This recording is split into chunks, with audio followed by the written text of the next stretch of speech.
Hello, everybody. My name is Juan Medina, and today I want to talk to you about the global water crisis.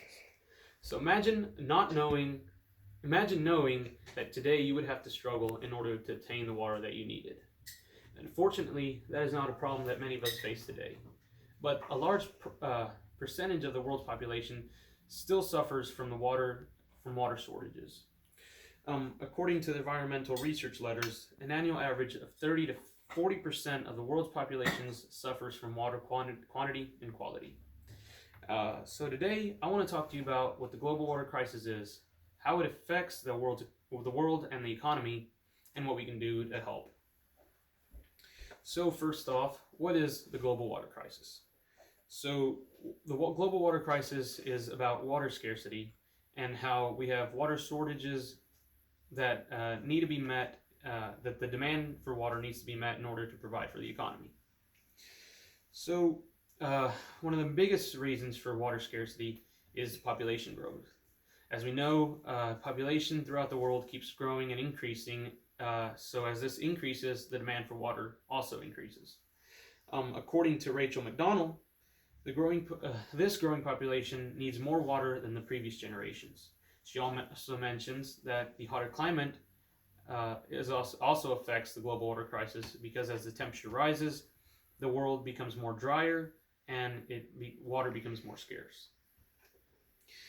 Other things that cause the global water crisis are also pollution caused by many big companies, cars, all the pollution we put into our water creates wastewater which can't be used in our economy. Another problem is also evaporation. Like I mentioned before, as temperature rises, evaporation becomes a bigger problem that causes water scarcity. So now I want to talk to you about the problems that the global water crisis creates. So water shortage doesn't just affect the water that people need to drink, it also affects the water that is used in the economy. For example, crops. Crops need water in order to grow. So if we can't provide crops, we have less people. We can't feed the people in the population. According to Science Advances, out of the regions that provide crops, about 25% of these are scarce in water.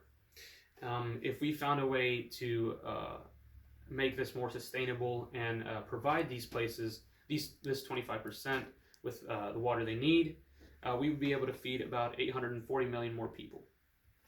Water is also used in livestock, so the global water crisis affects livestock because we also need livestock as a part of the agricultural economy in order to feed people as well.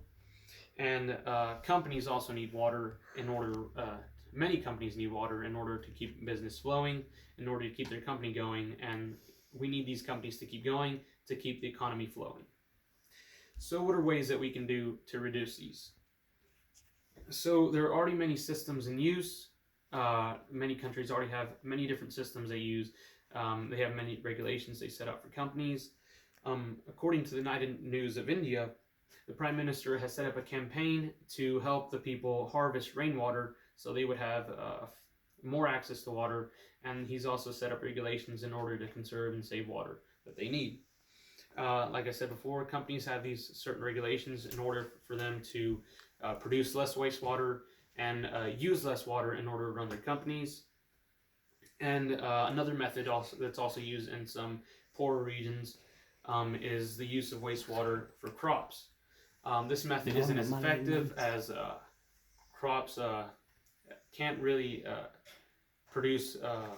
They'll produce more illness if they use wastewater because it's contaminated. So I want to show you all this map here that shows a region, the world regions that are most affected by water scarcity, with the darker colors being more extremely high water stress.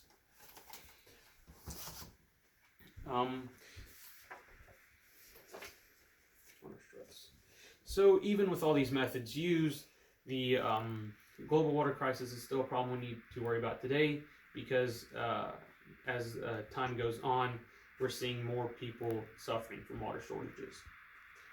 So today I've talked to you about what the global water crisis is, how it affects the world and the economy, and ways that we can help to reduce these problems. So I've shown you also a map of the water stress levels throughout the country. So maybe next time you go to turn on your faucet or maybe go for a glass of water, think about the global water crisis and ways that you can do to help. Thank you.